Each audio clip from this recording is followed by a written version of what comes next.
Hello everyone, myself Dr. Sandeep Kumar. Today I'll be discussing on Kennedy's classification and components of RPD in brief.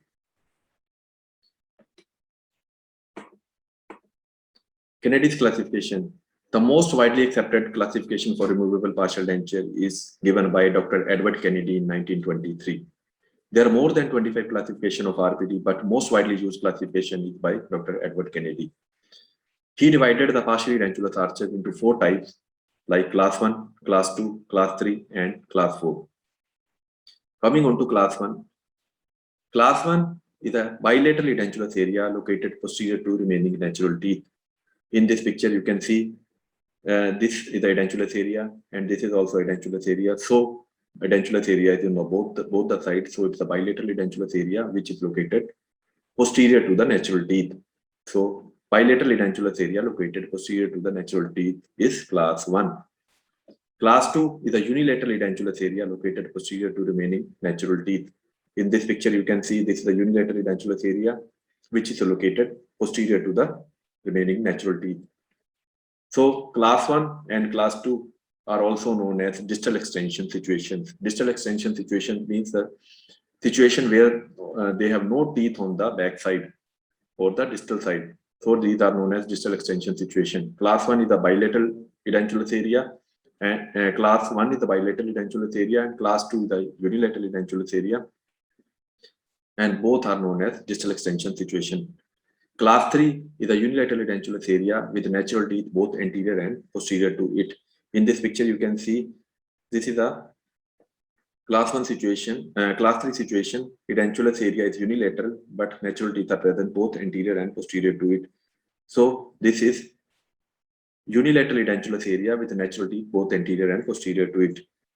Class 4 is a single but bilateral edentulous area crossing the midline, located anterior to remaining natural teeth.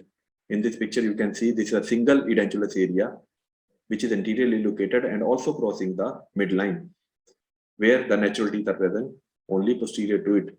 So this is also known as class 4 situation. So class 1, class 2 are known as distal extension situation, or class 1 and class 2 are also known as tooth tissue supported situation. Class 3 is known as tooth bound situation as it is bounded by natural teeth on both the sides. Class 1 and class 2 are known as tooth tissue supported as class 1 and class 2 anteriorly there are teeth, posteriorly there are no teeth. They are taking support from both teeth and tissue.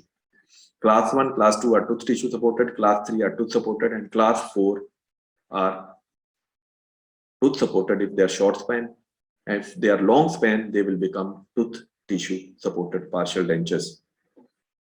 So classification of Kennedy's are of four types: class 1, class 2, class 3, and class 4. Class 1 is the bilateral edentulous area located posterior to remaining natural teeth. Class 2 is a unilateral edentulous area located posterior to remaining natural teeth. Class 3 is a unilateral edentulous area with natural teeth both anterior and posterior to it. Class 4 is a single but bilateral edentulous area crossing the midline located anterior to remaining natural teeth. Coming on to components of RPD, the components of RPD are major connector, minor connector, rest and rest seat, direct retainer, indirect retainer, denture base, and artificial teeth. I will not explain denture base and artificial teeth in this PPT because these are already covered in complete dentures. Coming on to first component, that is major connector. It's a component of RPD which connects parts on one side of the arch to the parts on opposite side of the arch. Here in this picture, you can see this is the major connector. This is connecting right side of the arch to the left side of the arch. So the major connector is the one which connects the right side to the left side, that is known as major connector. Similarly, in this picture, you can see the lingual side of the mandible. This is the major connector which is connecting right side to the left side. Anything which connects the right side to the left side are known as major connector. The main requirement of the major connector is that it should be rigid. If the major connector is not rigid, it will not fulfill any purpose. Next is minor connector. The minor connector is the one which joins the major connector to all other components of RPD, or the minor connector that joins the indirect retainer, auxiliary rest, and all the other components of the RPD to the major connector. They should be at right angle to the major connector, but the junction should be a gentle curve rather than a sharp angulation. So minor connector is the one which joins the major connector to all other components. In this first picture, you can see this is the major connector. This is a direct retainer or a class, and the one which is joining these two are known, this area is known as minor connector. This should always be perpendicular to the major connector, and the junction of this to the major connector should always be a curve. And here in this picture, this is the major connector. The lattice form is the major connector. This is also this is a minor connector. Sorry, this is a minor connector. Lattice work, minor connector. This will join the denture base to the major connector. Here, this is a major connector. On the top of this lattice, there will be a denture base. So minor connector are of four types. The one which joins, first one is the one which joins the major connector to the denture base. Then the one which joins the major connector to the direct retainer. Third one, the one which joins the major connector to indirect retainer. And fourth, which serve as an approach arm for the vertical projection or bar class. Next component is rest and rest seat. The rests are the component of RPD which serve primarily to transfer the forces occurring against the processes down to the long axis of the abutment tooth.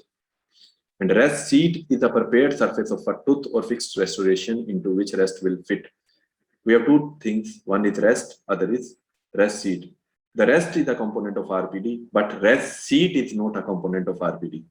The rest seat is prepared on the abutment tooth onto which the rest will fit. In this picture, you can see the first picture, the arrow one, is this is the rest. The where it is staying on the occlusal surface of the premolar, the area where it is staying, that is known as rest seat. So rest seat is prepared on the abutment tooth. That is not a component of RPD, but rest is the component of RPD. Here in this picture, you can see this is also a rest. In the first picture, you can see the rest has a arms or connected to a class. This rest is known as the primary rest. And the rest in this second picture, you can see the rest does not have any arms, or rest is not a part of class. So this is known as secondary or auxiliary rest.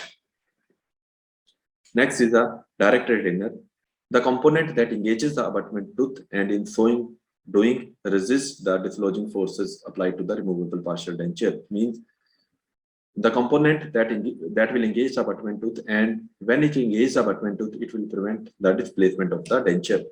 In other words, direct retainer is nothing but it's just a class. It is of two types: occlusally approaching class and gingivally approaching class. In the first picture, you can see this is a class or direct retainer. It is approaching from the occlusal side, so it is occlusally approaching class. In the second picture, it is approaching from the gingival direction. This is known as gingivally approaching class. Last component is the indirect retainer. It's a part of removable partial denture that assists the direct retainer in preventing the displacement of distal extension denture bases by resisting the lever action from opposite side of the fulcrum line. Means the indirect retainer, the main role of the indirect retainer is to prevent the rotational movement.